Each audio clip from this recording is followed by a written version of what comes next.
A ESMO 2024 grande spazio all'oncologia italiana. Oggi nella sessione legata al tema della biopsia liquida nei tumori ginecologici, relazione del professor Nicola Normanno, direttore scientifico di Meldola. Qual è il senso della sua presentazione? In realtà abbiamo cercato di fare il punto su tutte quelle che sono le potenzialità di questo nuovo strumento diagnostico per le nostre pazienti. Grazie allo sviluppo di nuovi test sempre più sensibili e specifici sarà possibile probabilmente arrivare alla diagnosi precoce della malattia, a poter individuare dopo la chirurgia quei casi che hanno un residuo di malattia e che quindi possono beneficiare maggiormente di una terapia adiuvante e infine anche meglio monitorare la risposta al trattamento. Quindi grandi potenzialità che tuttavia dovranno ancora essere dimostrate e validate nell'ambito di studi clinici prospettici.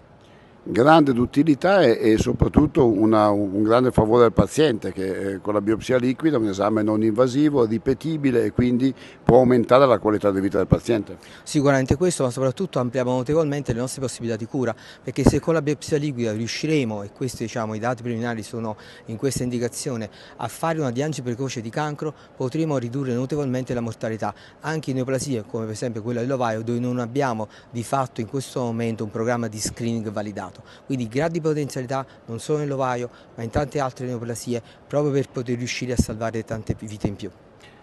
Questa tua presentazione di oggi conferma il ruolo importante dell'Italia anche in quest'area. Sicuramente, e poi in particolare nel mio nuovo istituto abbiamo adesso lanciato un programma di biopsia liquida basato su nuove tecnologie e sul quale stiamo costruendo un network internazionale, quindi sicuramente l'Italia e la regione Emilia Romagna sono avanti da questo punto di vista.